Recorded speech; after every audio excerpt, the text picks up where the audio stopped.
Hello दोस्तों, आप सबों का स्वागत है डी एजुकेशंस के यूट्यूब चैनल से। कैसे हैं आप लोग? उम्मीद होगा सभी लोग अच्छे हैं। मैं आप सबों का दोस्त धन जी आज फिर से उसी सेशंस के साथ जिसे सुपर 25 यानी कि सुपर 25 साइंस के सीरीज को चला रहे हैं, जिसमें कि हम लोग हर रोज़ देख रहे हैं कि रात्रि 9 बजे साइंस के क्वेश्चंस को लेकर आया जा रहा है। और उस साइंस के क्वेश्चंस में कैसे क्वेश्चन होते हैं, तो वो साइंस के क्वेश्चंस में आपको देखने को मिलता है 25 क्वेश्चन में कौन से क्वेश्चन होते हैं, तो वे सारे क्वेश्चन होते हैं जो कि ग्रुप डी ईयर्स में पूछे गए हैं। मतलब कि ग्रुप डी के जो पिछले ईयर्स हैं उसमें पूछा गया क्वेश्चंस का संग्रह है, और जिसमें से आपको देखने को मिलता है कि सभी के सभी 25 क्वेश्चंस होते हैं, जिसमें फिजिक्स भी होता है, केमिस्ट्री भी होता है और बायो भी होता है। तो एक बार जल्दी से सभी लोग जुड़ जाइए, एक बार जल्दी से सभी लोग जुड़िए कि क्या वो होगा।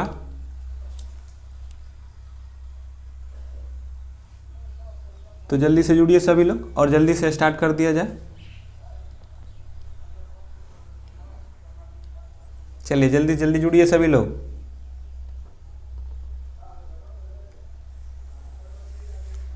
तो जल्दी से जुड़िए।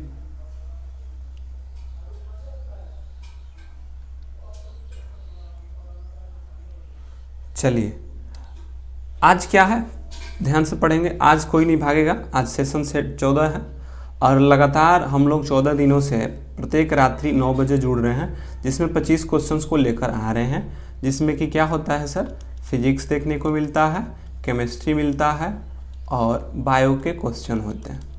फिजिक्स के क्वेश्चन जिसमें आज 8 संग्रह किए गए हैं, केमिस्ट्री के 9th क्वेश्चन हैं और बायो के जो हैं वे 8 क्वेश्चन हैं। टोटल मिला के टोटल 25 क्वेश्चन हो गए हैं। और यह क्या है, लगातार 14वां सेट है और हम लोग प्रत्येक रात्रि 9 बजे MCQ सेशंस के रूप में जुड़ते हैं। तो एक बार जल्दी से जोरदार शेयर कर दिया जाए और सभी लोग जल्दी से जल्दी जुड़ें और अपने साथ अपने दोस्तों को भी जोड़िए। जितना हर रोज़ संख्या रह रहा है उतना ही लोग रह रहे हैं, क्या हम लोग उतना ही पढ़ने वाले हैं? चलिए अगले क्वेश्चंस को आज के सेशन को स्टार्ट करते हैं। इसी के साथ यह रहा पहला क्वेश्चन। बनाइए कि दर्पण के वक्रता की फोकल लंबाई और त्रिज्या के बीच संबंध क्या होता है? क्या r बराबर f/2 होता है? ऑप्शन बी में लिखा है f बराबर 2r होता है, या ऑप्शन सी में है r बराबर 2f या r बराबर f होता है। जल्दी से सभी लोग कमेंट आंसर कीजिए, सभी लोग चैट में आंसर कीजिए। जो आंसर नहीं करेगा उसका तो भगवान है मालिक। इसका भी बनाइए। क्वेश्चन से लड़ते रहिए। बताइए कि दर्पण की वक्रता की फोकल लंबाई और त्रिज्या के बीच का संबंध को क्या कहते हैं? तो देखिए, अगर इसका आंसर देखने से पहले इसको देख लेते हैं। कहाँ होता है वक्रता, कहाँ होता है सी और कहाँ होता है आर। देखिए, अगर आपसे कहे तो यह तो हुआ वक्रता केंद्र और ये होता है फोकस और ये होता है ध्रुव। कहाँ है? वक्रता केंद्र, फोकस और ध्रुव। और इधर जब आइएगा तो इधर होता है अनंत बिंदु। आपसे बोला जाता है कि वक्रता केंद्र और ध्रुव के बीच के दूरी को वक्रता त्रिज्या यानी कि r कहते हैं, जबकि फोकस दूरी और ध्रुव के बीच, फोकस दूरी से ध्रुव के बीच के दूरी को f से सूचित किया जाता है। और जिसे फोकस दूरी यानी कि फोकस और ध्रुव के बीच की दूरी को फोकस दूरी, केंद्र और ध्रुव के बीच की दूरी को वक्रता केंद्र कहते हैं। और आपको दिखाई दे रहा होगा कि वक्रता केंद्र जो है यह फोकस की क्या है, दुगनी है। तो कहेंगे कि वक्रता केंद्र जो होता है फोकस के क्या होता है, दुगनी होता है। तो अगर हमें f निकालना होगा तो f बराबर c/2 या c बराबर 2f होता है। तो आपसे पूछे कि वक्रता केंद्र फोकस की कितनी होती है, तो कहेंगे कि वक्रता केंद्र जो होती है फोकस से दुगनी होती है। क्योंकि वक्रता केंद्र यहाँ से यहाँ तक की दूरी है, जबकि फोकस क्या है, जो फोकस दूरी है इसकी आधी ही होती है। तो कहेंगे कि वक्रता केंद्र फोकस से दुगनी होती है। यहाँ आपसे कहे कि जो वक्रता त्रिज्या होता है, मतलब कि जो वक्रता त्रिज्या होता है वह फोकस की क्या होती है, दुगनी होती है, तभी तो बराबर होगा। अगर आपसे कहता कि जो f होता है वह क्या होता है, तो कहेंगे कि इसका क्या होता है, आधा होता है। तो आपसे यही क्वेश्चन आप ध्यान में याद रखिएगा, क्योंकि कभी आपको r बराबर 2f बाई आर, मतलब इसी में कंफ्यूजन रहता है, f बराबर r बाई 2 या r बराबर 2f। तो आपको ध्यान में रखना है कि किससे पूछा है। तो आप देखिए कि आपको किससे पूछा था क्वेश्चन में, आपसे बताना था संबंध कि f बराबर 2r होता है कि r बराबर f बाई 2 होता है। तो हम लोगों ने कहाँ देखा था, यहाँ पे था c यानी वक्रता केंद्र, और यहाँ पे था f, और यहाँ पे था ध्रुव, यह था f और यह था r, और यहाँ से यहाँ के बीच की दूरी को हम r बोल रहे थे, और यहाँ से यहाँ के बीच की दूरी को क्या बोल रहे थे, f बोल रहे थे। तो यह था r और यह था f। तो क्या कहेंगे कि क्या r f के आधा है, कि r जो है f का दुगुना है। तो कहेंगे कि r जो है f का दुगुना है, इसलिए इसका राइट आंसर c हो जाएगा। तो डायग्राम आप सभी ने देखा कि जो r है f का क्या है, दुगुना है। तो यही आपसे पहला का क्वेश्चन था। अगला क्वेश्चन की ओर बढ़ते हैं। अगले क्वेश्चन में होता है कि जब आप परावर्तित किरण को वास्तविक प्रतिच्छेदित करते, प्रतिच्छेदन मतलब कि काटता है, तो जो निर्मित प्रतिबिंब होता है उसको कैसा कहा जाता है। क्या उसको आभासी प्रतिबिंब बोला जाता है, काल्पनिक प्रतिबिंब बोला जाता है, वास्तविक या असंभव प्रतिबिंब बोला जाता है। तो आंसर कीजिए सभी लोग,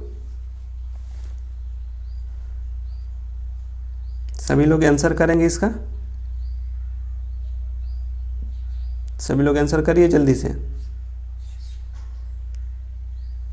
सभी लोग आंसर कीजिए कि क्या होगा। चलिए, आपसे पूछा कि परावर्तित किरण जब वास्तविक प्रतिच्छेदन द्वारा निर्मित होती है तो हम उसको वास्तविक प्रतिबिंब कहते हैं। क्या कहते हैं, वास्तविक कहता है। क्या कहता है, तो देखिए इसी फिगर से आप फिर से समझ लीजिए, इसी फिगर से फिर से आप क्या कीजिए, समझिए कि क्या क्या कैसे कैसे होता है, और कोई नहीं भागेगा। आज क्वेश्चंस का संग्रह बहुत बेहतरीन है और डिस्कशन भी इसका बहुत बढ़िया किया गया है। तो आप लोग कोई नहीं भागेगा, किसी को भागने की जरूरत नहीं है, सभी लोग देखेंगे। देखिए यह है एक, यहाँ पर वस्तु था, क्या है, एक वस्तु मानिए कि यहाँ से ऐसे खड़ा करके रखा गया है। तो जो इसका प्रतिबिंब यहाँ से टकराएगा और यहाँ से ऐसे जो यह डॉट डॉट लाइन दिखाई दे रहा है, यह होता है आभासी प्रतिबिंब का और यह होता है वास्तविक प्रतिबिंब का। तो कहता है कि जब किसी वस्तु से प्रकाश निकलकर परावर्तित होने के बाद वास्तविक रूप से कटता हुआ प्रतीत हो, मतलब कि जब यह वास्तविक रूप से कटता हुआ प्रतीत होता है तो जो प्रतिबिंब निर्मित करता है वह वास्तविक प्रतिबिंब निर्मित करता है। जबकि काल्पनिक रूप से अगर कटता हुआ प्रतीत होता तो कहते कि वह काल्पनिक या इसी को आभासी प्रतिबिंब भी बोला जाता है। तो कहते कि काल्पनिक या आभासी प्रतिबिंब बनता। जब वास्तविक प्रतिच्छेदन करेगा तो वास्तविक प्रतिबिंब, जब कहेगा कि काल्पनिक करेगा तो आभासी या काल्पनिक प्रतिबिंब बनता है। अगले क्वेश्चन की ओर बढ़ते हैं, तीसरा नंबर, कि एक प्रतिध्वनि के लिए श्रोता और परावर्तन के बीच की न्यूनतम दूरी लगभग कितनी होती है, लगभग कितनी होती है। तो जब एक प्रतिध्वनि श्रोता और परावर्तक के बीच न्यूनतम दूरी कितनी होती है, आप सभी के सभी इसका आंसर करेंगे कि बताइए कि प्रतिध्वनि के लिए न्यूनतम दूरी कितनी होती है। और यह क्वेश्चन आप सभी का सही होना चाहिए क्योंकि इस क्वेश्चन में कुछ है नहीं। ध्यान से पढ़िए तभी ब्याह होगा, नहीं तो ब्याहवा नहीं होगा। चलिए, अगर इसकी बात कहा जाए तो यह लगभग में आंसर दिया है, तो लगभग में आंसर हो जाएगा 17 मीटर, जबकि इसकी मान जो होता है वे होता है 16.6 मीटर। अब रहा प्रतिध्वनि कब सुनाई देता है, तो जब कोई ध्वनि किसी सतह से टकराकर पुनः वापस अपने ही माध्यम में लौट जाए तो वह ध्वनि जो होता है प्रतिध्वनि होता है। और कहा जाता है कि जब आप प्रतिध्वनि सुनने के लिए उसके बीच की जो न्यूनतम दूरी होनी चाहिए वह 16.6 मीटर होनी चाहिए। तो यह क्या थे, प्रतिध्वनि था। अगला क्वेश्चन आता है, अगले क्वेश्चन की ओर बढ़ते हैं। वायु में ध्वनि की चाल लगभग कितनी हो, मतलब वायु में ध्वनि की चाल ज्ञात करें, कितना होता है 331 मीटर पर सेकेंड स्क्वायर। और 331 मीटर बताइए क्या होगा इसमें से, आपको चाल का ही सिर्फ मात्रक बताना है, बाकी यह तो खुद ही क्लियर कर दिया है कि कितना होता है। जल्दी जल्दी से आंसर कीजिए कि कितना होता है। जो लेट से जुड़ रहे हैं वह पहले जुड़ने का कृपा करें। लेट जुड़ रहे हैं तो अपने साथ लेकर आइए। किसको लेकर आइए, तो अपने दोस्त को, और किसी को नहीं समझना है। चलिए, ध्वनि, वायु में ध्वनि की चाल अगर बात करें तो आपसे सिर्फ यही पूछा कि चाल का, क्योंकि सभी में 331 कर दिया, तो आप में इसमें तो ध्यान लगाना नहीं था। आपका अगर चाल को पता हो कि चाल का एसआई मात्रक होता है मीटर प्रति सेकेंड, या इसी को मीटर सेकेंड इनवर्स कहा जाता है, तो देख लीजिए कि किसमें मीटर सेकेंड इनवर्स लिखा हुआ है, तो कहेंगे कि 331 मीटर सेकेंड इनवर्स होता है। ये तो दिए थे। अच्छा, इसका अगर डिस्कशंस की अगर बात कहा जाए तो ध्यान से सुनिएगा, भागिएगा नहीं, क्योंकि आप लोग डिस्कशन से भागते हैं। अगर ध्वनि की चाल की अगर बात कहा जाए सर, कि ध्वनि के चाल के बारे में अगर बात कहा जाए तो ध्वनि के चाल से दो साइंटिस्ट निकल के आते हैं। एक हैं न्यूटन साहब और एक हैं हमारे लाप्लास। कौन है? लाप्लास। एक है न्यूटन और एक है लाप्लास। न्यूटन ने क्या किया कि न्यूटन ने ध्वनि के चाल के लिए v बराबर उन्होंने कहा कि p/d होता है, यानी कि न्यूटन के अनुसार ध्वनि की चाल या वेग जो है इतना होता है, जबकि लाप्लास के अनुसार जो v होता है √λ/p/d होता है। यह थे न्यूटन साहब के अनुसार ध्वनि का चाल v बराबर p/d, और जबकि लाप्लास के अनुसार लैम्डा p/d होता है। ठीक है, ये थे। अब और क्वेश्चन पूछता है कि जो ध्वनि के चाल न्यूटन साहब ने बताया था, न्यूटन साहब ने कहा कि जब ध्वनि गमन करेगा, क्या करेगा सर? तो जब ध्वनि गमन करता है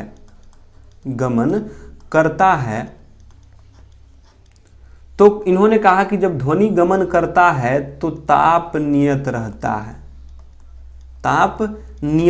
है, और जब ध्वनि गमन करता है तो ताप नियत रहता है, और जब ताप नियत रहता है तो इसको समतापीय प्रक्रम कहते हैं। तो न्यूटन साहब ने कहा कि जब ध्वनि गमन करता है तो जो उसका तापमान है वह नियत रहता है, और इसके अनुसार जो न्यूटन साहब थे और उन्होंने ध्वनि का चाल 280 मीटर प्रति सेकेंड मापा। न्यूटन साहब से चार बातें ध्यान रखिएगा कि न्यूटन साहब ने चाल के लिए v बराबर p/d दिया था, √p/d दिए थे, और इनके अनुसार पूछेगा कि न्यूटन के अनुसार ध्वनि की चाल 280 मीटर पर सेकेंड होता है। तीसरा पॉइंट बनेगा कि जब ध्वनि चलता है तो न्यूटन साहब ने क्या बताया कि क्या नियत रहता है, तो उन्होंने ताप को नियत बताया था। जबकि हमारे लाप्लास ने बताया, लाप्लास जो साइंटिस्ट थे उन्होंने कहा कि जब ध्वनि गमन करता है तो ताप नहीं ऊष्मा निर्भर करता है। क्या करता है? ऊष्मा निर्भर करता है। और आपको पता है कि तापमान ऊष्मा पे यानी कि ऊष्मा से ताप है, न कि ताप से ऊष्मा होता है। हम ऊष्मा बढ़ाने से तापमान को बढ़ा सकते हैं, न कि हम तापमान को बढ़ाने से ऊष्मा को बढ़ा सकते हैं। तो सही अगर मान निकल के आएगा तो वह ऊष्मा पे निकल के आएगा। तो लाप्लास ने कहा कि क्या नियत रहता है, तो कहा उन्होंने कि ऊष्मा को नियत रखा, और ऊष्मा के नियत जब होगा तो उसको रुद्धोष्म प्रक्रम कहते हैं। तो यह भी आपसे पूछ सकता है कि न्यूटन्स ने ध्वनि की चाल 280 मीटर पर सेकंड मापा था, वह किस प्रक्रम के द्वारा, तो कहेंगे कि समतापीय प्रक्रम के द्वारा मापे थे। जबकि लाप्लास ने ऊष्मा को नियत मान के और इन्होंने रुद्धोष्म प्रक्रम के द्वारा इन्होंने ध्वनि की चाल 332 मीटर पर सेकेंड मापा, 332 मीटर पर सेकेंड मापा, जो कि आपका प्रयोगात्मक मान था। तो जो 332 मापते हैं हम, यह क्या होता है 332 मीटर पर सेकेंड, इसका प्रयोगात्मक मान था। तो ये इनसे क्वेश्चन बनते हैं। और क्वेश्चन सर देखिए क्या बन सकता है ध्वनि के वेग या चाल से।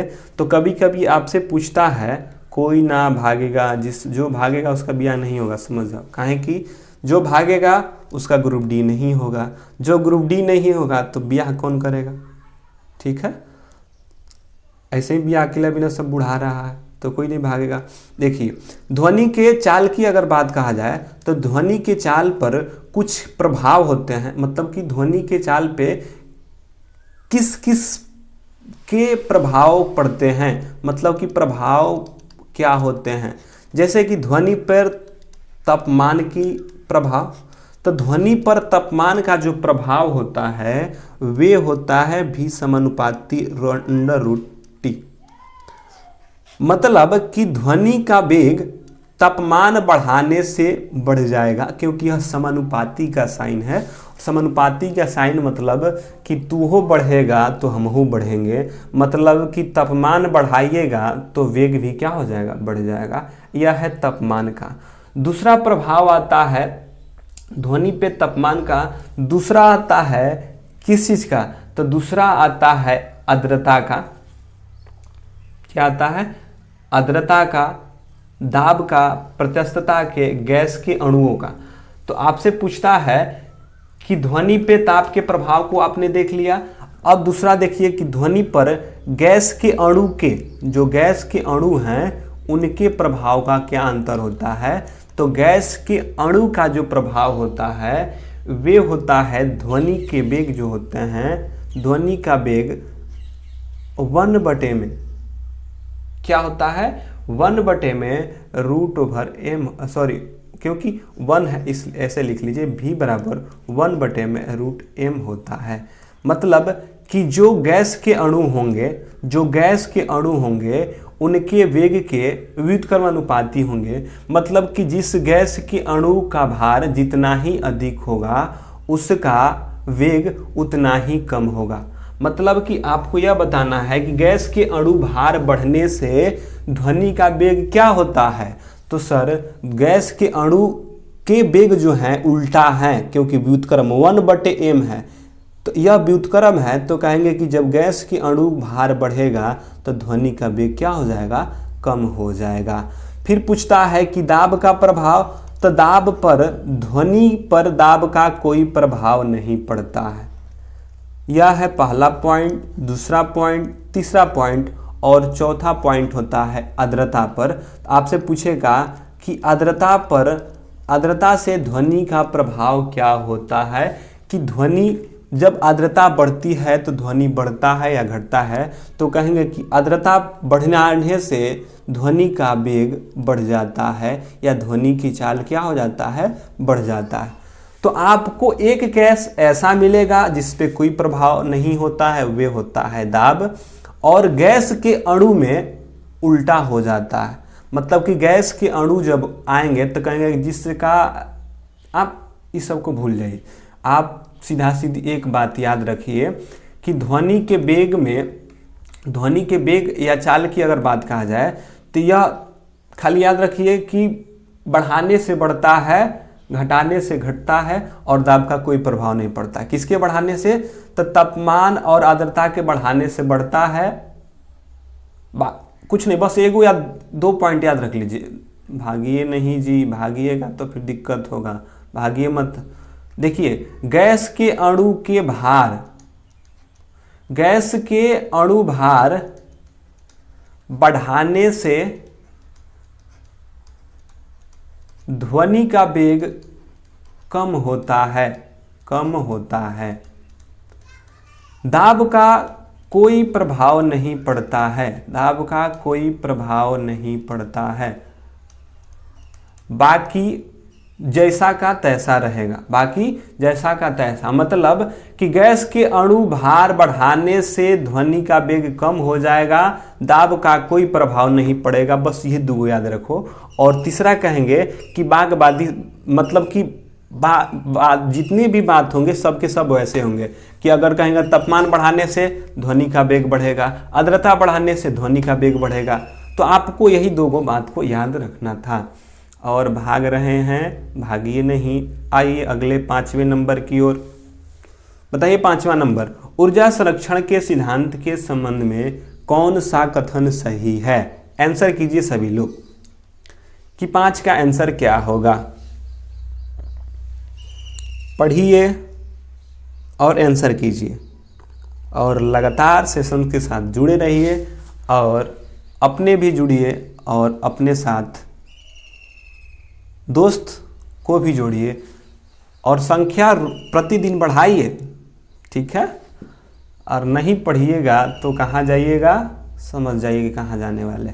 आइए ऊर्जा संरक्षण के सिद्धांत की अगर बात कहा जाए तो ऊर्जा संरक्षण का सिद्धांत कहता है कि ऊर्जा को न तो निर्माण किया जा सकता है और न ही इसे नष्ट किया जा सकता है। ऊर्जा को एक माध्यम से दूसरे माध्यम में बदल सकते हैं या कन्वर्ट कर सकते हैं। तो आप सबों का पता है यह घिसा पीटा क्वेश्चन हो गया है।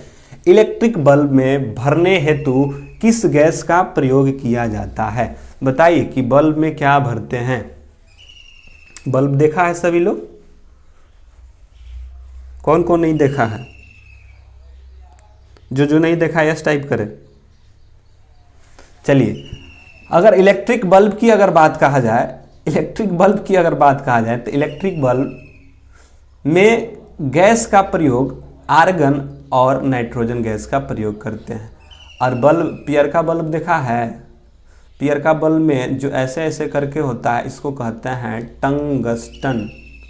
और यह टंगस्टन क्या करता है, क्यों प्रयोग किया जाता है? क्योंकि इसका प्रतिरोध भी उच्च होता है और गलनांक भी उच्च होता है। मतलब कि ये लतखोर किस्म का होता है। अधिक इसको जब यह दीजिएगा विद्युत धारा तो अधिक प्रतिरोध के कारण अधिक उष्मा भी प्रकाश और उष्मा दोनों देता है और यह गलनाता भी नहीं है। आइए अगले क्वेश्चन की ओर। कहा कि 2 बिंदु है, ठीक है, के मध्य 3 कूलाम आवेश ले जाने के लिए किया गया कार्य जो है 72 जूल है। तो बिंदुओं के बीच का विभवांतर क्या होगा? इसका आंसर कीजिए सभी लोग जल्दी से। सभी लोग कॉपी पेस्ट करते हैं, देखता है कि कौन पहले आंसर देता है और उसके बाद उसका देख के आंसर देता है। बहुत चुट्टा हो गया है सब। हर बार यही देख रहे हैं कि कुछ लोग ऐसे हैं जो कि कॉपी पेस्ट करते हैं। अरे अपना दिमाग लगा के बनाओ ना और एक बार आंसर करो, बार बार नहीं। अब देख लिए कि मेरा गलती हो गया तो फलानवा का किया है, अच्छा रितु का किया है, वही कर रहा है आंसर। आंसर मत करो, रितु और दीपक के देख के आंसर करेगा कोई। सभी लोग अपना अपना आंसर करिए, बताइए क्या होगा। अच्छा का दिया है, जो भी न्यूमेरिकल देना जो दिया है उसको लिख लो। कूलाम ना, कूलाम आवेश का मात्रक होता है ना, मतलब कि Q 3 कूलाम है। आपको मात्रक से ही पकड़ लेना है क्या दिया है, 3 कूलाम, मतलब कि यह आवेश है। अब यह कार्य की मात्रा 72 जूल है, मतलब W ना 72 जूल। और विभवांतर पूछा है तो भी बताइए कि क्या होगा। और सर आपको पता है कि विभवांतर या विभव कहा जाता है कि इकाई आवेश को या एक यूनिट आवेश को अनंत के विद्युत क्षेत्र से जो लाने में किया गया कार्य होता है वही क्या होता है, विभव होता है। और दो विभव के बीच का जो अंतर होगा उसी को विभवांतर कहते हैं। तो कहेगा कि हाँ। और आपको पता होगा कि V इक्वल टू W/Q होता है, मतलब कि इकाई कूलाम आवेश को लाने में किया गया कार्य ही विभव होता है। और आपका भी पूछ रहा है तो भी रहने दीजिए। W है 72, 72 रख दो, 3 से 24 तिहाई 72। और यह क्या है, वेग वोल्ट है ना, तो विभवांतर का ऐसा ही मतलब क्या होता है, वोल्ट। तो कहेंगे कि 24 वोल्ट इसका राइट आंसर हो जाएगा। तो इसका राइट आंसर क्या हो जाएगा, 24 वोल्ट हो जाएगा। अगले क्वेश्चन की ओर बढ़िए, 9वां नंबर।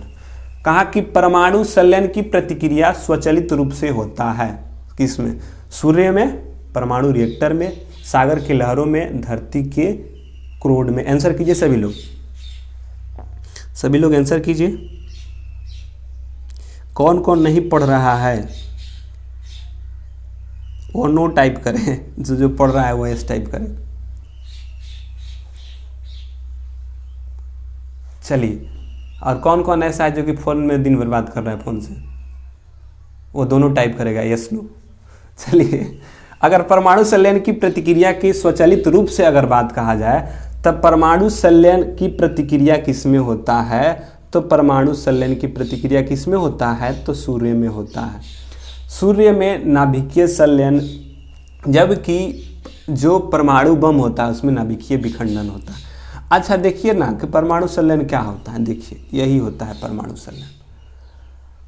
परमाणु संलयन क्या होता है, आपको पता है कि हाइड्रोजन के 3 गो समस्थानिक, प्रोटियम, ड्यूटेरियम और ट्राइटियम।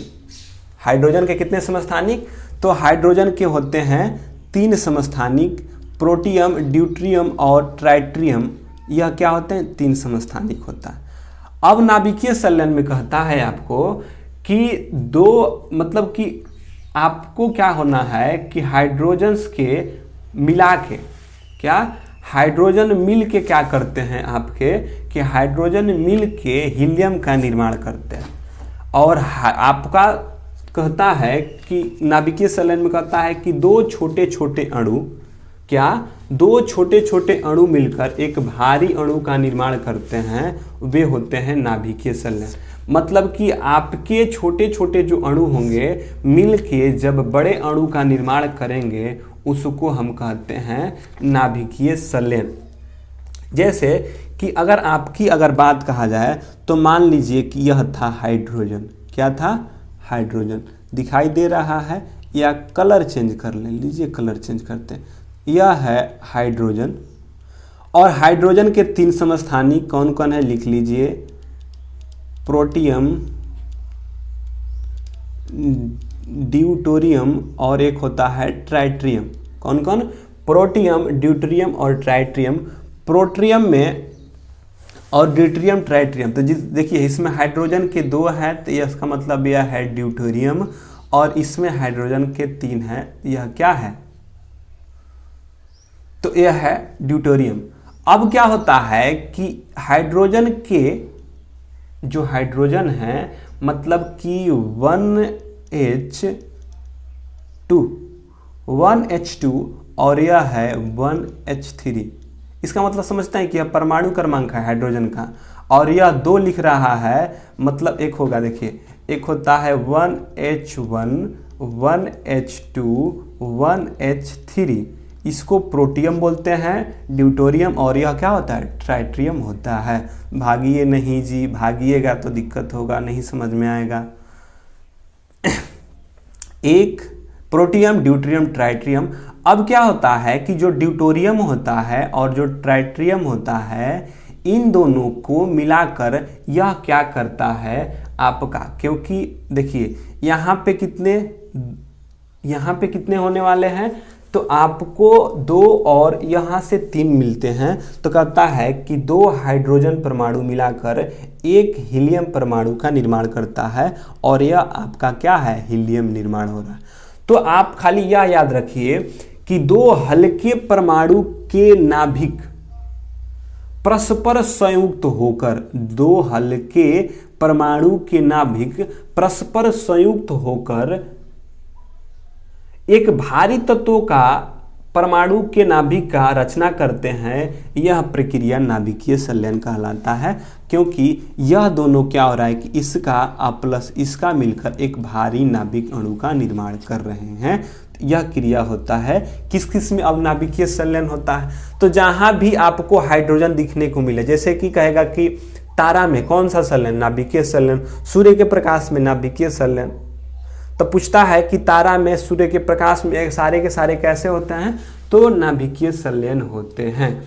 और आपको नाभिकीय संलयन होने में समय कितना लगता है, तो 1 क्या होता है, यानी कि 1 कह सकते हैं कि 10⁻⁻6 सेकेंड, मतलब कि इतने सेकेंड में जो होता है नाभिकीय संलयन हो जाता है।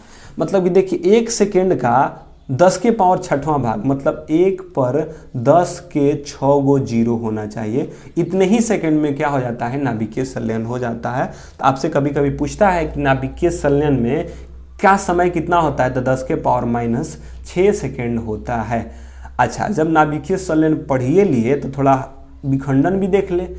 अब नाभिकीय विखंडन कहता है कि वो क्या था कि दो छोटे छोटे अणु जो थे, 2 छोटे छोटे नाभिक वाले अणु एक बड़े तत्व के नाभिक वाले अणु का निर्माण कर रहे थे, जबकि इसमें आपको देखने को मिलेगा कि एक बड़े जो नाभिक वाले जो तत्व हैं, यह जो है एक बड़ा नाभिक वाला तत्व है, मतलब कि एक बड़े अणु है जिनके नाभिक बड़ा है। अब यह क्या होते हैं कि टूटते हैं। नाभिकीय विखंडन, विखंडन मतलब टूटना, संलयन मतलब जुटना। यह क्या होता है, टूट जाता है। देख रहे यहाँ से टूट कर क्या हुआ, 1 बना, 2 बना, 3 बना। अब क्या होता है कि इनको फिर इससे 3 निकल जाते हैं, 1 2 3, और फिर इससे 3 3। यह क्या होता है कि 3 3 के चैन, 1 से 3, फिर 3 से 3, फिर 3 से 3, यह क्या होता है, विखंडित होते रहते हैं। तो कहता है कि जब एक भारी नाभिक के परमाणु कई छोटे छोटे हल्के परमाणु में टूटते हैं, वे होते हैं नाभिकीय विखंडन। अगला, CO2 को शुष्क बर्फ क्यों कहा जाता है, आंसर कीजिए। CO2 को शुष्क बर्फ क्यों कहा जाता है?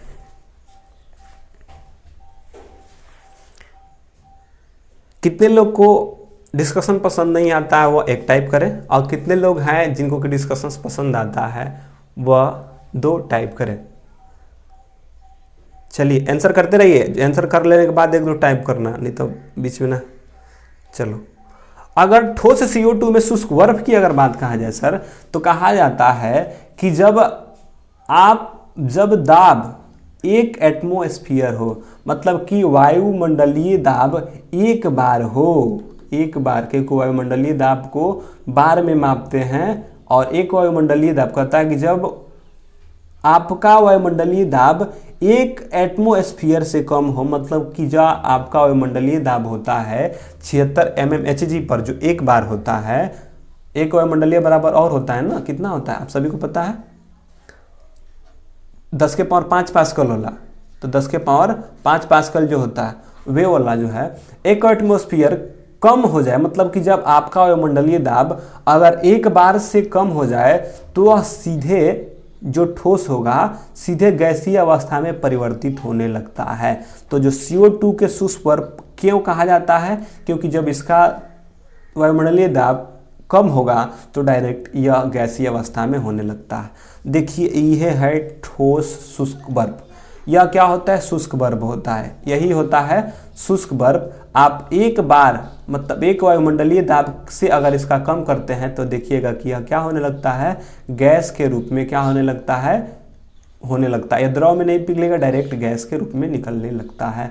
अगले क्वेश्चन की ओर आते हैं। अभिक्रिया तब मतलब अभिक्रिया तब होती है जब सोडियम सल्फेट बेरियम क्लोराइड के साथ अभिक्रिया कराता है, मतलब कि जब सोडियम सल्फेट को बेरियम क्लोराइड के साथ अभिक्रिया कराइएगा तो क्या होगा, आंसर कीजिए। ये है बढ़िया क्वेश्चन, इसका तो डिस्कशन होगा ही, भागिएगा नहीं।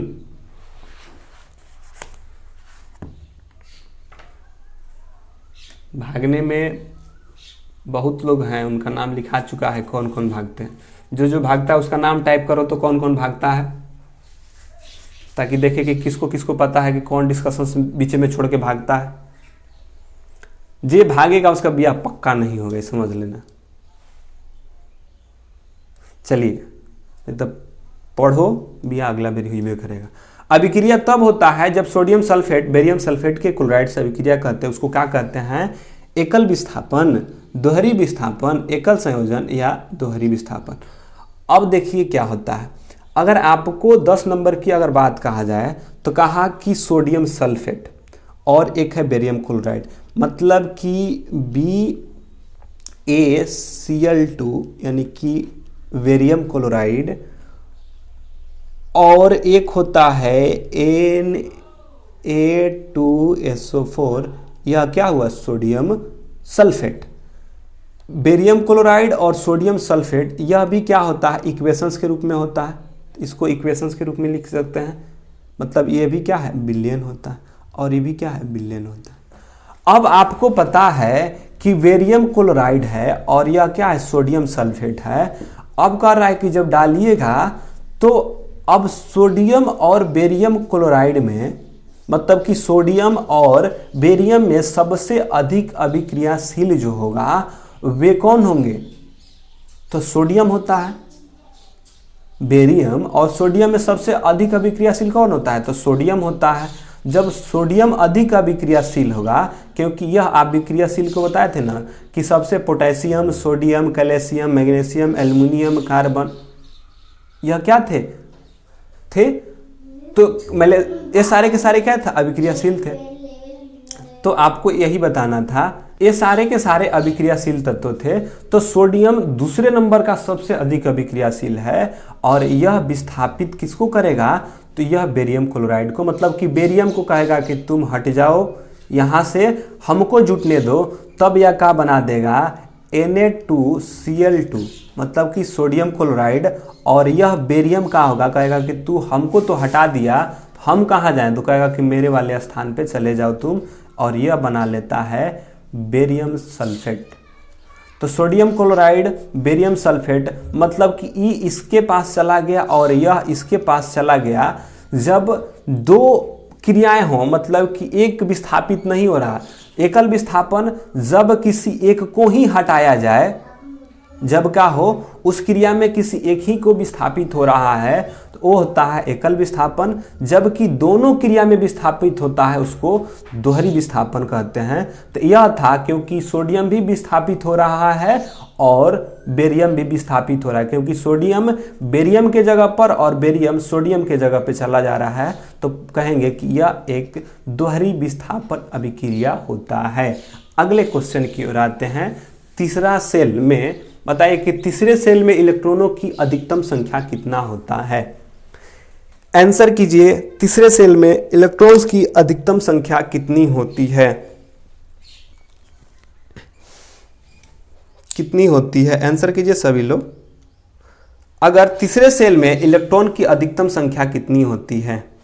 तो आपको पता है सेल होता है KLMNOPQR, कब हुआ? 3 3 6, बेसी हो गया, 3 3 6 एक साथ, तो सेलों की संख्या 7। और आपको पता है कि अधिकतम सेलों में संख्या कितना होता है? तो 2n² होता है। और आपसे पूछा है तीसरा सेल ना, तो n के जगह पर क्या रखना है? 3, तो 2 गुणे 3 के स्क्वायर कर दीजिए, मतलब 2 गुणे 9 बराबर कितना? 18 होता है। तो पूछे कि तीसरे सेल में कितने होते हैं अधिकतम इलेक्ट्रॉन्स? तो 18 होते हैं। अगले क्वेश्चन की ओर बढ़ते हैं। किसका ऊर्ध्वपातन किया जा सकता है? अमोनिया क्लोराइड का, अमोनिया सल्फेट का, अमोनिया क्लोरेट का, अमोनिया सल्फेट का। बताइए, सबन में अमोनिया लगाया है। अब क्लोराइड होता है, क्लोरेट होता है, सल्फेट होता है, फास्फेट होता है। बताइए, इसी प्रकार का होता है, बताइए।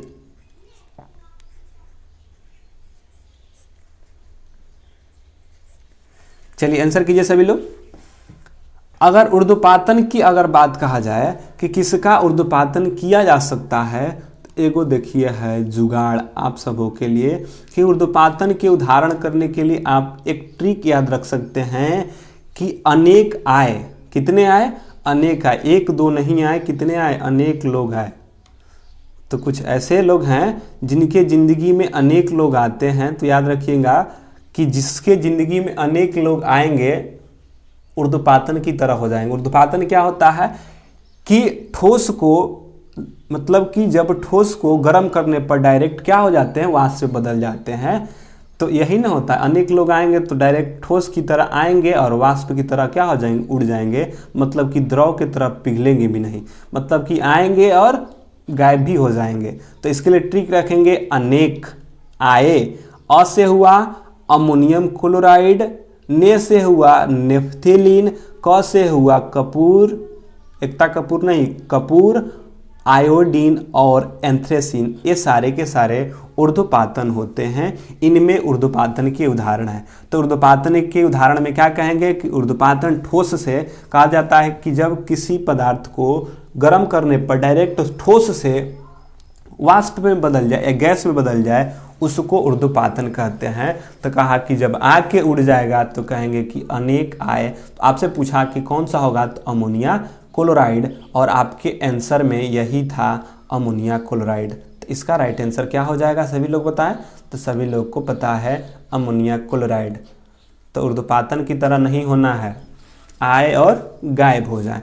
अगले क्वेश्चन की ओर, आधुनिक आवर्त सारणी के 6वें आवर्त में तत्व मौजूद होते हैं, कितने होते हैं। आधुनिक आवर्त सारणी के 6ठे आवर्त में तत्व मौजूद होते हैं। आप लोग भी ऊर्ध्वपातन की तरह आते हैं, एक के बार गायब हो जाते हैं। एक के बार 15-16 होते, एक के बार 7 हो जाते हैं। और संख्या कभी 15-16 से बेसी नहीं हो रहा है, कम से कम 20-22 करो यार, मेहनत कर रहे हैं आप लोगों को, तो चिंता ही नहीं है। चलिए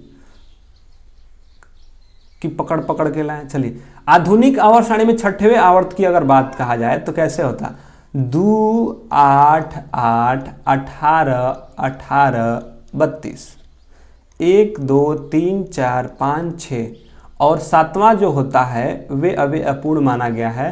तो पहला में 2, दूसरा में 8, तीसरा में 8, चौथा में 18, पांचवा में 18, छठवां में 32।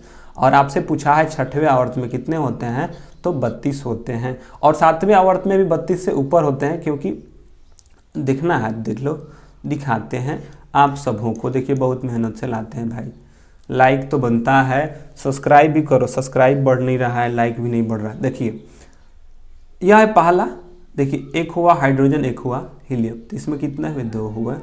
और इसमें कितने हुए, 1, 2, 3, 4, 5, 6, 7, 8, तो इसमें कितने हुए, 8।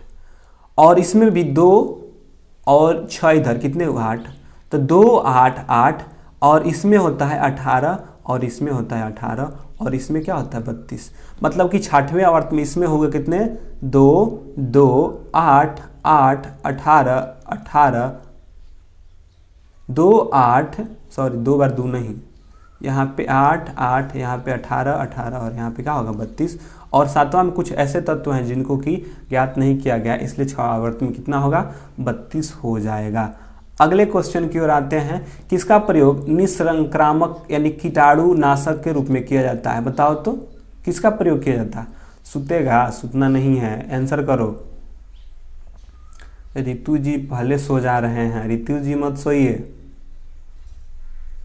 धनोज सो जाए तो उनका बात बन जाएगा, लेकिन आप लोग मत सोइए। चलिए, किसका प्रयोग निसंक्रामक कीटाणु के नाशक के रूप में किया जाता है, CaOCl2, MgCl2, HNO3 या CaOH, आंसर कीजिए। धनोज सोएगा तो उसका बात तो बनता है, लेकिन आप लोग काहे सुनते हैं जी। चलिए आंसर कीजिए और संख्या बढ़ाइए। अगर इसकी बात कहा जाए तो निसंक्रामक यानी कीटाणु नाशक के रूप में किसका प्रयोग करता है, CaOCl2 ना, इसी को तो ब्लीचिंग पाउडर कहते हैं, तो यह होता है ब्लीचिंग पाउडर। अगले क्वेश्चन की ओर आते हैं, 15 नंबर, किन तत्वों के बाह्यतम कोश में 7 इलेक्ट्रॉन होते हैं। मतलब कि किन्हीं तत्वों के बाह्यतम कोश में 7 संयोजक इलेक्ट्रॉन होते हैं, उनको क्या कहते हैं, हाइड्रोजन, संक्रमणीय तत्व, अंतर संक्रमणीय तत्व या निष्क्रिय गैस, बताइए कितने होते हैं, आंसर कीजिए सभी लोग। चलिए, आप सबों को पता है कि बाह्यतम कक्षा में संयोजक इलेक्ट्रॉन जो साथ होते हैं वे हाइड्रोजन समूह में होते हैं। कितने होते हैं? हाइड्रोजन समूह में होता है। देखना चाहिएगा तो देखिए हाइड्रोजन समूह में कौन कौन आता है, तो उसके लिए है कि फिर कल बाहर आई, कौन? फिर कल बाहर आई आंटी, और सब कुछ मत सोचो। फिर से हुआ फ्लोरीन, यह हुआ chlorine, fluorine, chlorine, bromine, iodine और एटेस्टीन। ये सारे के सारे जो हैं फ्लोरीन, क्लोरीन, ब्रोमीन, आयोडीन और एटेस्टीन सारे के सारे क्या हैं? ये सारे के सारे तो फिर कल बाहर आई आंटी मतलब फ्लोरीन, क्लोरीन, ब्रोमीन, आयोडीन और एटेस्टीन, ये सारे के सारे क्या हैं? हाइड्रोजन गैस होते हैं। अगर फ्लोरीन की देखी जाए तो देखिए फ्लोरीन के बाह्यतम कक्षा में कितना है, गिनिए बाह्यतम कक्षा में कितना? 1 2 3 4 5 6 और 7, कितने हुए? 7 हो गए। उसी प्रकार क्लोरीन का गिनिए तो 1 2 3 4 5 6 और 7। उसी प्रकार अगर आयोडीन को भी गिनना चाहें तो गिन लीजिए कि बाह्यतम कक्षा में कितने हैं? 1 2 3 4 5 6 और 7। ये सारे के सारे बाह्यतम कक्षा में 7 इलेक्ट्रॉन होते हैं। तो कहेंगे कि जो हाइड्रोजन होता है उनके बाह्यतम कक्षा में 7 इलेक्ट्रॉन होते हैं। अगले क्वेश्चन की ओर करिए। तो 16 नंबर का आंसर कीजिए कि एक समूह में संयोजी इलेक्ट्रॉन की संख्या, एक जो संयोजी मतलब एक समूह में जो संयोजी इलेक्ट्रॉन की संख्या समान रहती है, घटती है, निर्धारित नहीं किया जा सकता या बढ़ता है। बताइए कि एक समूह में जो संयोजी इलेक्ट्रॉन होते हैं उनकी संख्या क्या होती है? समान होती है, घटती है, निर्धारित नहीं किया जा सकता या बढ़ती है। आंसर कीजिए सभी लोग जल्दी से, क्या होगा?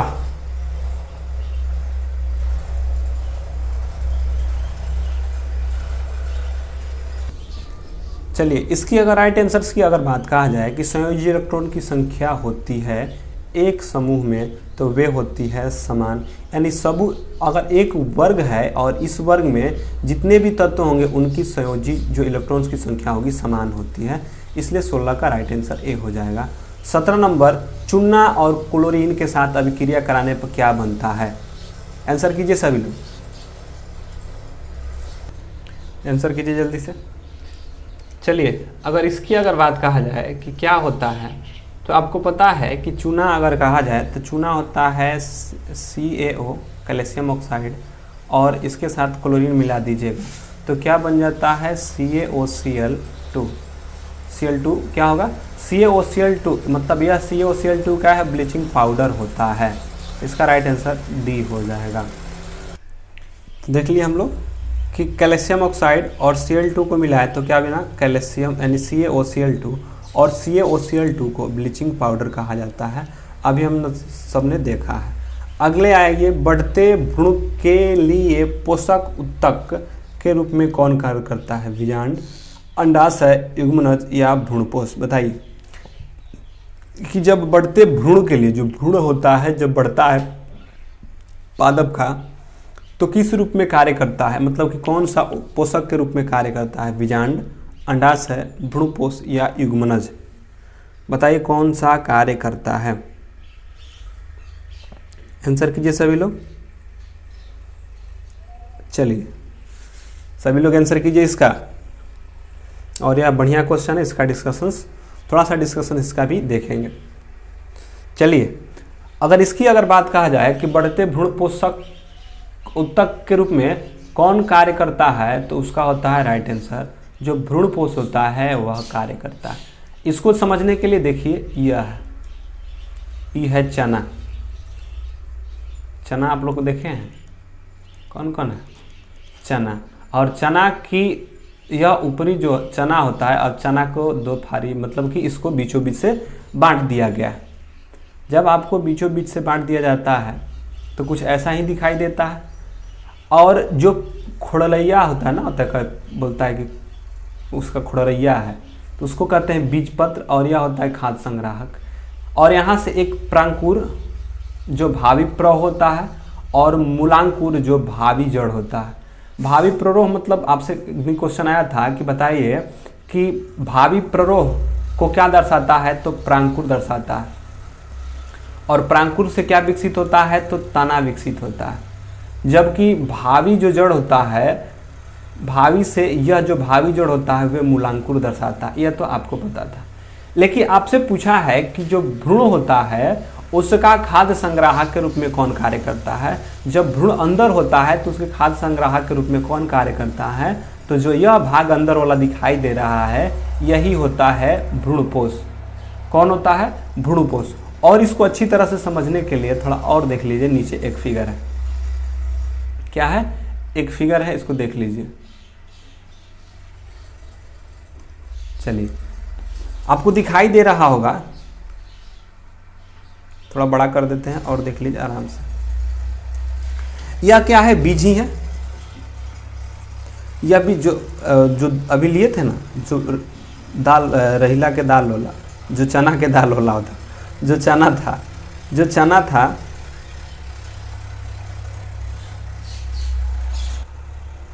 जो चना था उसके जो यह आंतरिक सतह तो दिखाई दे रहा है, जो यह चना का आंतरिक सतह है जो दिखाई दे रहा होगा, यह बिंदु बिंदु, यह होता है भ्रूण। जब विकास होता है, निकलता है बाहर की ओर, क्योंकि यह चना के कुछ उल्टा है। इसको सीधा कर एक बार दिखाएगा, इस तरह करके दिखाते हैं। देखिए, फिर सीधा कर देंगे। जो चना होता है, जो चना का ऊपर यह वाला जो चना होता है उसको दिखा रहे हैं। एक सेकंड रुकिएगा।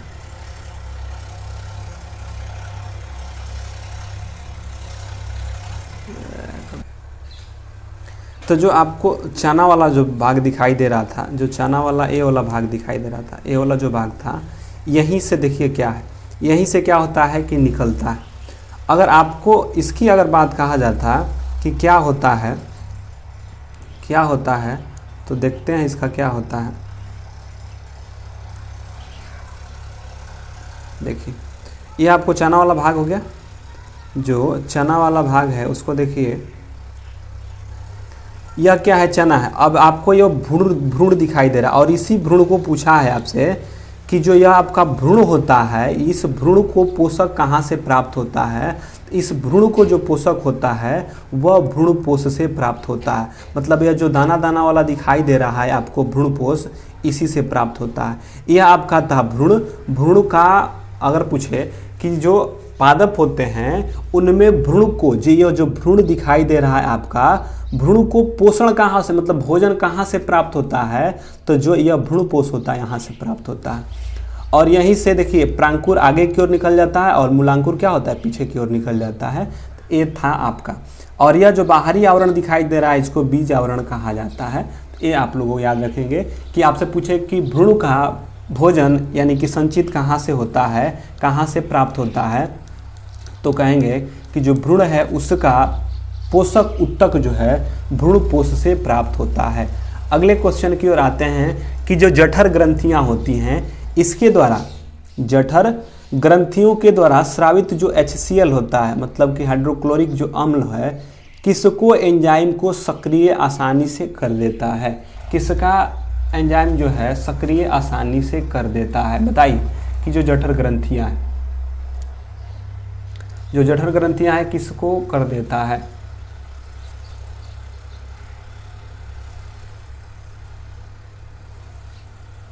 चलिए, अगर इसको समझना होगा तो समझिए कि क्या होगा।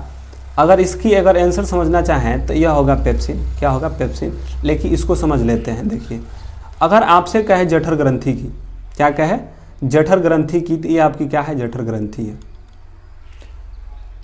क्या है, जठर ग्रंथि है। और जठर ग्रंथि में क्या है, यह है आमाशय। क्या है, यह है आपका आमाशय। आमाशय में जो होता है, जो आमाशय जिसको कि अष्टमक बोला जाता है, अष्टमक से ही क्या होता है, आपका जठर रस निकलता है। यानी जठर ग्रंथि जो होती है आमाशय में स्थित होता है। और यहाँ से जठर ग्रंथि से कुछ जठर ग्रंथियाँ जो हैं कुछ प्रकार के रस निकालती हैं। तो जो जठर ग्रंथि है, जो ग्रंथि है, इससे रस निकलता है। जठर ग्रंथि से क्या होता है, रस निकलता है। और जठर ग्रंथि से कौन कौन से रस निकलते हैं, तो आपको अगर पूछे कि जठर ग्रंथि से कौन कौन से रस निकलते हैं, तो देखिए क्या निकलता है। पहले HCl, म्यूकस या इसी को श्लेष्मा बोला जाता है, म्यूकस, श्लेष्मा, और एक होता है निष्क्रिय पेप्सिन, मतलब कि निष्क्रिय पेप्सिन, निष्क्रिय जो पेप्सिन होता है यह निकलता है। जो आपका जठर ग्रंथि है, मतलब कि जो आपका आमाशय है, उस जठर ग्रंथि से जठर रस निकलता है, और जो जठर रस होता है उसमें HCl होता है, म्यूकस या श्लेष्मा, निष्क्रिय गैस पेप्सिन होता है। अब देखिए यह कार्य कैसे करता है। अगर बात कहा जाए कि जो HCl होता है, आपका जो निष्क्रिय पेप्सिन होता है, HCl का कार्य क्या है कि आपके जो निष्क्रिय पेप्सिन होते हैं, जो निष्क्रिय पेप्सिन होते हैं, इनको सक्रिय पेप्सिन में बदल देता है।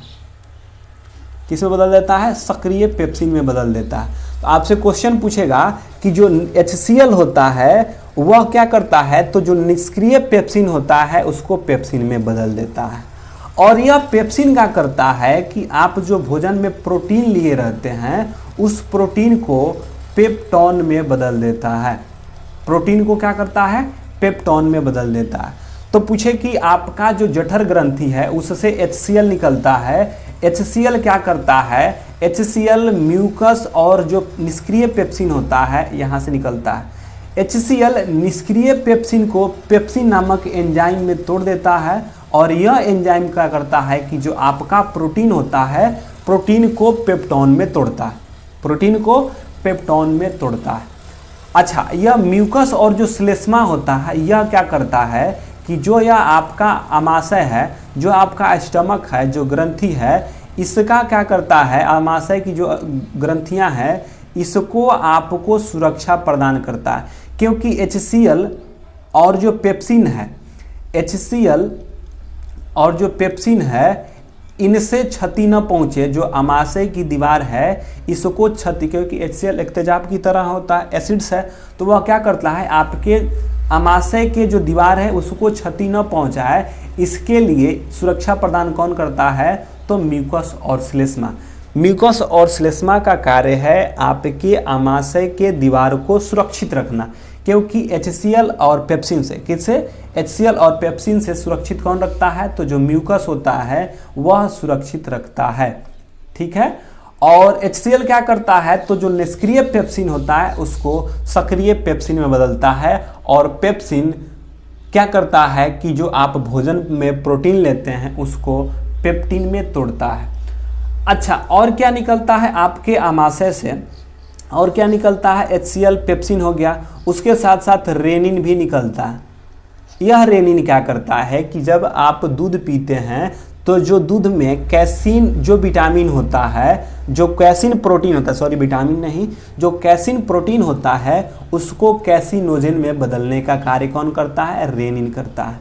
उसके बाद एक होता है लाइपेज, और इसी को लेकर क्या होता है? एक लाइपेज। एक दिन मनीष ने पूछा था, मनीष जो हैं वो पूछे थे कि लाइपेज, एमाइलेज को इनको याद था कि पूछ रहे थे कि एमाइलेज कहाँ निकलता है, तो एमाइलेज तो लार में ही पाया जाता है, आपको कन्फ्यूजन था लाइपेज में। तो जो लाइपेज होता है, यह लाइपेज देखिए अगर कहा जाए ना तो लाइपेज आपका आमाशय में भी पाया जाता है, छोटी आंत में भी पाया जाता है, बड़ी आंत, मतलब कि आमाशय में सबसे अधिक मात्रा में लाइपेज पाया जाता है, और फिर उसके बाद छोटी आंत में और थोड़ा मात्रा पाया जाता है। तो लाइपेज भी आपका कहाँ होता है, तो आमाशय में होता है। अब यह रहा कि लाइपेज क्या करता है, तो जो आप वासा भोजन के रूप में रहते हैं, भोजन में जो वासा लेते हैं उसको अपघटित करने में मदद करता है। तो आपसे पूछ सकता है कि पेप्सिन कैसे बना है, तो जो निष्क्रिय पेप्सिन था उसको HCl ने सक्रिय पेप्सिन बना दिया, सक्रिय पेप्सिन प्रोटीन को पेप्टोन में बदल दिया, और लाइपेज क्या कर रहा है कि वसा को अपघटित कर रहा है। रेनिन क्या कर रहा है, तो दूध में उपस्थित कैसिन प्रोटीन को कैसिनोजेन में बदलता है। तो ये सारे के सारे क्या थे, आपसे क्वेश्चन थे। तो आपसे यही पूछा था कि बताइए हाइड्रोक्लोरिक अम्ल क्या करता है, तो जो निष्क्रिय पेप्सिन होते हैं, जो निष्क्रिय पेप्सिन होता है हाइड्रोक्लोरिक अम्ल, निष्क्रिय पेप्सिन को पेप्सिन जो एंजाइम होता है उसके क्रिया में बदल देता है। एमाइलेज या तो लार में पाया जाता है, जो लार होता है उसमें पाया जाता है। ट्रिप्सिन अग्नाशय में पाया जाता है और लाइपेज जो है अमाशय और अग्नाशय में पाया जाता है। और सबसे लाइपेज ये नहीं पूछता है कि लाइपेज कहाँ पाया जाता है, पूछता है इससे कि लाइपेज क्या करता है, तो वसा को तोड़ता है यानी वसा को अपघटित करता है। जबकि ट्रिप्सिन पूछता है तो ट्रिप्सिन अग्नाशय यानी कि पैंक्रियाज में पाया जाता है और एमाइलेज लार में पाया जाता है। अगले क्वेश्चन की ओर आते हैं, 20 नंबर क्वेश्चन की ओर। आंसर कीजिए कि मांसपेशियों की क्रिया से उत्पन्न बल को क्या कहा जाता है। आंसर कीजिए सभी लोग। रासायनिक बल, शारीरिक बल, पेशीय बल या यांत्रिक बल। और आप लोगों को बोले कि कमेंट बॉक्स में आंसर कमेंट बॉक्स में सभी लोग बताएंगे कि कितना सही है कितना गलत है।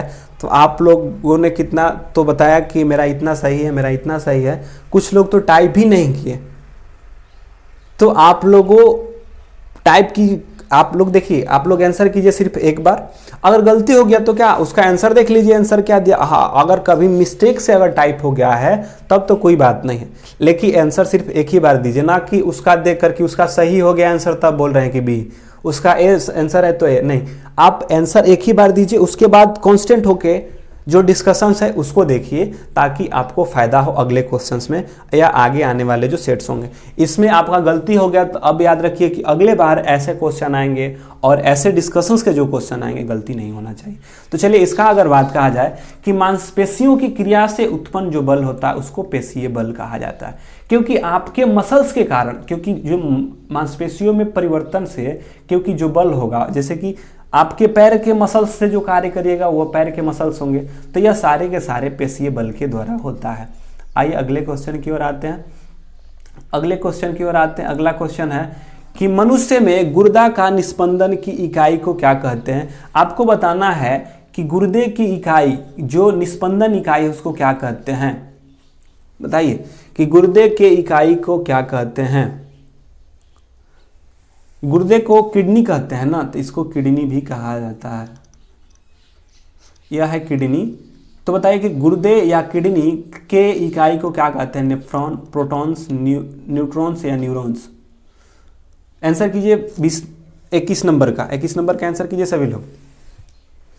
और आप लोग ध्यान से पढ़िए क्योंकि एग्ज़ाम हो सके तो सितंबर में हो, क्योंकि आसार है 90% आसार है कि सितंबर से आपका एग्ज़ाम स्टार्ट हो जाए। तो आप लोग लगे रहिए और प्रैक्टिस करते रहिए साइंस का। और जल्द ही आप लोगों के लिए जो सेशंस 8 बजे वाला है उसको भी ला रहे हैं, तो आप लोग उसको भी देखिएगा। अभी थोड़ा व्यस्तता के कारण उसको नहीं ले पा रहे हैं, तो उसको भी लाएंगे जल्दी ही। तो चलिए इसका अगर बात कहा जाए कि मनुष्य की गुर्दा की निस्पंदन इकाई को क्या कहते हैं, तो मनुष्य के इकाई जो निस्पंदन होता है गुर्दा का उसको नेफ्रॉन कहते हैं। जबकि तंत्रिका तंत्र का कहता तो यह क्या हो जाता, तंत्रिका तंत्र का इकाई जो है, तंत्रिका तंत्र का इकाई को न्यूरॉन्स कहते हैं। अगर पूछे कि फेफड़ा के इकाई को क्या कहते हैं, फेफड़ा के, जैसे कि पूछा कि तंत्रिका तंत्र की इकाई को न्यूरॉन्स कहते हैं, जैसे कि गुर्दे के इकाई को नेफ्रॉन्स कहते हैं, तो फेफड़ा का इकाई का पूछता है तो ऑल्वियोली कहते हैं। ऑल्वियोली कहते हैं।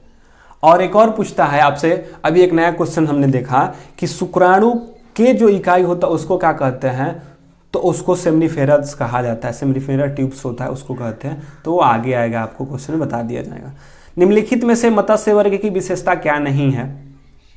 निम्नलिखित में से मत्स्य वर्ग की विशेषता क्या नहीं है, बताइए। स्यूडोलोकलम, हड्डी उपस्थित अंतःकंकाल, गलफेफड़े द्वारा सांस लेना, या ये सब बताइए इनमें से क्या होगा।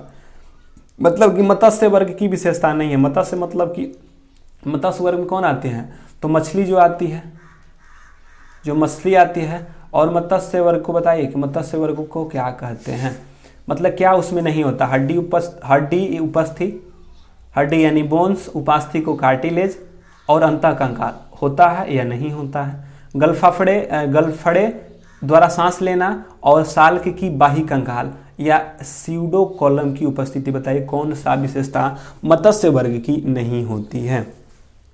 आंसर कीजिए सभी लोग। और आप लोगों को अगर डिस्कशंस पसंद आता है तो लाइक भी करिए। क्वेश्चंस का अगर संग्रह मेहनत, अगर आप सबों को मेरी मेहनत अच्छा लगा तो लाइक करिए, ताकि और भी हम बढ़िया से बढ़िया डिस्कशंस को लाएं। अगर ना लाइक कीजिएगा, बीच से डिस्कशंस के छोड़ के भाग जाइएगा, तो मेरा भी मन रहेगा कि चलो टिक मार्किंग कराते चलते हैं। अगर आप लोग ध्यान से सुनेंगे, ध्यान से पढ़ेंगे और एक दो लोग और जोड़ते जाएंगे, और मेरा भी क्या होगा, लगा रहेगा और मनोबल बढ़ता रहेगा, और साथ में साथ कराते रहेंगे और अच्छा से डिस्कशंस लाएंगे और बेहतरीन ढंग से और मेहनत करके आप लोगों के लिए डिस्कशन लाएं।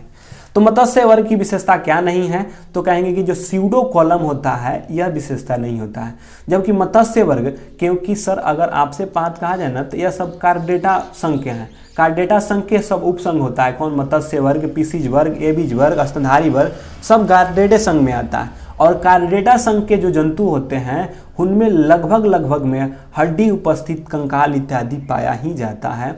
गलफड़े द्वारा सांस लेना मत्स्य वर्ग में होता है और बाही जो साल के बाही कंकाल भी होता है, यानी बाहर की ओर भी कंकाल होता है। यह तीनों के तीनों क्या है? सत्य, जबकि ये क्या है? गलत होता है।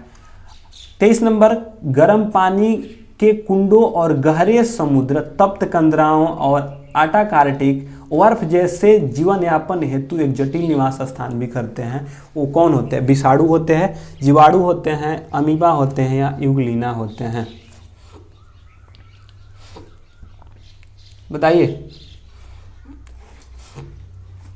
कौन होते हैं? आंसर कीजिए सभी लोग। कल से संख्या कम से कम 20-22 होना चाहिए। देखते हैं कितने लोग आप लोग सपोर्टिव करके 20-22 लोग कंटिन्यू होके देखते हैं। आप लोग संख्या नहीं बढ़ा रहे, मेहनत नहीं कर रहे। हम तो मेहनत कर रहे हैं लगातार, यह 14 दिन से, यानी कि 14 दिनों से आप लोगों के लिए लगातार सेट लेके आ रहे हैं, लेकिन आप लोग मेहनत नहीं कर रहे हैं कि और लोगों को जोड़ें। और चलिए, अगर बात कहा जाए तो इसका राइट आंसर जीवाणु होगा। अब रहा बात कि जीवाणु क्यों होता है, तो समझिए बात की। आप एक बैक्टीरिया का नाम सुने होंगे, आर्कियोबैक्टीरिया। कौन? आर्कियोबैक्टीरिया का अगर नाम सुने होंगे तो सुने होंगे जो आर्कियोबैक्टीरिया होता है, जिसको कि आद्य जीवाणु कहा जाता है। कौन? जो आद्य जीवाणु होते हैं, जो आर्कियोबैक्टीरिया होते हैं, जो आर्कियोबैक्टीरिया, जो आर्द्र जीवाणु होते हैं, यह कहीं भी ले जाइए ना, लगभग इनका नहीं होता है, क्योंकि यह जो है एक ऐसे प्राणी के रूप में होते हैं, ऐसे जीवाणु होते हैं जिसको कि कहीं भी ले जाइएगा, जो आर्द्र बैक्टीरिया या आर्क बैक्टीरिया जो होते हैं, आर्द्र जीवाणु होते हैं, इसको कहीं भी छोड़ दीजिए, इसको गर्म पानी में छोड़ दीजिए अति झरने वाले पर। अगर कहा जाए कि जो आद्य बैक्टीरिया होते हैं, इनके जीवाणु अत्यंत कठिन स्थानों जैसे कि अत्यंत लवणीय क्षेत्र में, मतलब लवणीय क्षेत्र को क्या कहते हैं? हेलोफाइटा, जहाँ नमकीन क्षेत्र है वहाँ पर भी जीवित रह सकते हैं। गर्म झरने वाले पानी पर भी आपको वहाँ पर देखने को आर्कियोबैक्टीरिया मिलते हैं। कक्ष के क्षेत्र में भी पाए जाते हैं। जो आद्य जीवाणु होते हैं यानी आर्कियोबैक्टीरिया जो होते हैं, यह कोशिका भित्ति की संरचना एक दूसरे से भिन्न होता है। मतलब कि जो आर्कियोबैक्टीरिया होते हैं ना, इनके प्रत्येक की जो कोशिका भित्ति होता है उनका आकार भिन्न होता है। तो यह क्या होता है कि किसी का जो आर्कियोबैक्टीरिया है, कोई गर्म सह रहा है, कोई ठंडा सह रहा है, कुछ सह रहा है, तो यह क्या हो रहा है? सभी के रूप में ढल जाते हैं। तो कहेंगे कि जो जीवाणु होता है, जो आर्कियोबैक्टीरिया में जो होते हैं, वो गर्म पानी, तप्त कंदरा, आर्कटिक जैसे बर्फ जैसे स्थानों पर भी निवास कर सकते हैं। तो इसलिए इसका राइट आंसर क्या हो जाएगा? इसका राइट आंसर बी हो जाएगा। अगले क्वेश्चन आते हैं कि 24 को बताइए कि विकास के सिद्धांत को किसने दिया था? मिलर साहब ने, चार्ल्स डार्विन साहब ने, जीन बेपिस्टो लेमार्क ने या ग्रेगर जॉन मेंडल ने? बताइए किसने बताया था, किसके द्वारा बताया गया था विकास के सिद्धांत को? लास्ट जाते जाते लाइक करके जाएंगे। कल से सेशन से जुड़ेंगे तो लेकर आएंगे और एक दो दोस्त को जोड़िए पढ़ने वाले को, ताकि शुरू से अंत तक जुड़े और उनका भी क्या हो, भला हो। और शेयर आते समय ही शेयर कर दीजिए और लोगों को जो पढ़ने वाले हैं उन पे, ताकि वो लोग भी जुड़ जाएं। अच्छा, विकास के सिद्धांत से संबंधित अगर बात कहा जाए तो इसके हैं चार्ल्स डार्विन। कौन है? चार्ल्स डार्विन ने विकास के सिद्धांत को दिया था और इन्होंने प्राकृतिक चयनवाद के प्राकृतिक चयनवाद को, यानी प्राकृतिक जो है खुद चयन करेगा कि कौन जीवित रहेगा, इस सिद्धांत को भी चार्ल्स डार्विन ने दिया था, जबकि आनुवंशिकता को जो मेंडल है उसने दिया था। अगले क्वेश्चन की ओर आते हैं 25 नंबर। किस ऊतक की कठोर भित्ति पाई जाती है, मतलब कौन सा ऊतक है जिसमें कठोर, एर्नोकाइमा, स्क्लेरोकाइमा, पेर्नेकाइमा, कोलोनेकाइमा। यह तो क्वेश्चन हाँच हो गया है और कई बार इस क्वेश्चन को करा दिया गया है।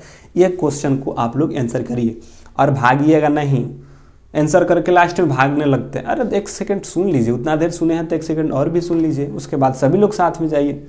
तो क्वेश्चन 25 आता है कि भागना स्टार्ट कर देते हैं भगेड़ू की तरह। चलिए, और किस ऊतक की कठोर कोशिका भित्ति होती है, तो जो स्क्लेरोकाइमा होती है इसकी कठोर भित्ति होती है। तो थोड़ा सा बात कर लेते हैं, आ जाते हैं 1 सेकेंड। यह क्या थे, 25 क्वेश्चन थे और 25 क्वेश्चंस का आज था सेट नंबर 14। तो आप लोगों के लिए यह क्या था, लगातार 14 सेट चल रहा है। अब कल हम लोग 15वें सेट को लेकर जुड़ेंगे, जिसमें आप लोगों को संख्या कम से कम 20 से 25 लड़कों को अपने साथ लेकर आना है। कल के सेशन में 25 लड़के कंटिन्यू जुड़े रहेंगे, ठीक है। संख्या इतने से काम नहीं चलने वाला। अब संख्या कैसे लाइएगा ये आपके ऊपर डिपेंड है कि कैसे। कल 15 क्वेश्चन है, 15 सेट नंबर है और 15 सेट में आपको 25 लड़के को लेकर आना है, क्योंकि हम आप लोगों के लिए क्वेश्चन और डिस्कशन लेके आते हैं। आप लोग अपने साथ लड़के को लेकर आइए और उन लोगों को भी डिस्कशंस को दिखाइए। तो चलिए, डी एजुकेशन से जुड़ने के लिए बहुत बहुत धन्यवाद। इसी के साथ आप लोग भी पढ़ते रहिए, आनंद रहिए। Good night, bye bye, take care.